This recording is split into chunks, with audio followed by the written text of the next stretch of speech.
Hello guys, आपण आज बनवणार आहोत कोबीचे पकोडे.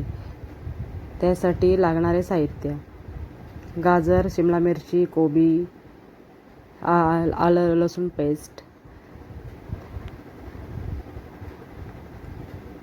बघा, त्याच्यामध्ये आपण थोडं मीठ टाकलेलं आहे, कॉर्नफ्लॉवर टाकलेला आहे आणि मैदा घेतलेला आहे. आपल्याला पाहिजे तेवढा मैदा आपण घेऊ शकतो. ज्यांना जास्त आवडतो, काहींना कमी आवडतो. 2 चमचे मैदा, 2 चमचे कॉर्नफ्लॉवर असे साहित्य घेतलेले आहे. आणि मीठ चवीनुसार मीठ टाकायचं. मसाला टाकलेला आहे, हळद टाकलेली आहे. त्याच्यानंतर सगळे आलं लसूण पेस्ट केलेली आहे, ती पण सुद्धा त्याच्यामध्ये टाकलेली आहे. अशा प्रकारे सगळं आपण ते मिक्स करायचं, पूर्ण एकजीव होईपर्यंत मिक्स करायचं. म्हणजे त्याप्रमाणे ते कोबीचे पकोडीचे जे आहेत ते बॉल आपल्याला व्यवस्थित करता येतील.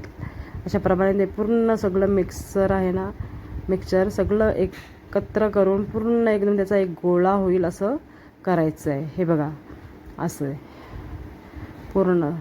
नंतर त्याचे छोटे छोटे बॉल करून ते आपण छोटे छोटे बॉल करायचे. हे मस्त व्यवस्थित जर मिश्रण झालं तर त्याचे बॉल पण व्यवस्थित येतात.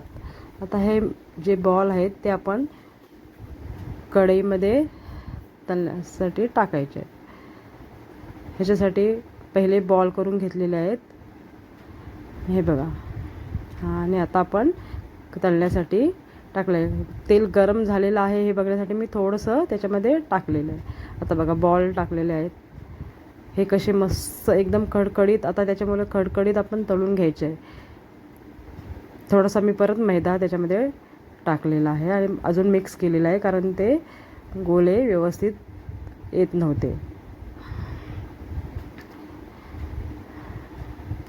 आता हे बघा, माझे पकोडे कसे तयार झालेले आहेत. खूप छान. आता मस्त एकदम कलर पण त्याला छान आलेला आहे.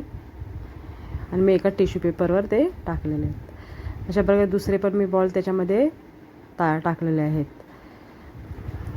ते एकदम कुरकुरीत असे तळून घ्यायचे आहेत आपण. हे बघा, कसे खमंग असे तळून घ्यायचे आहेत. अशा प्रकारे आपले पकोडे रेडी.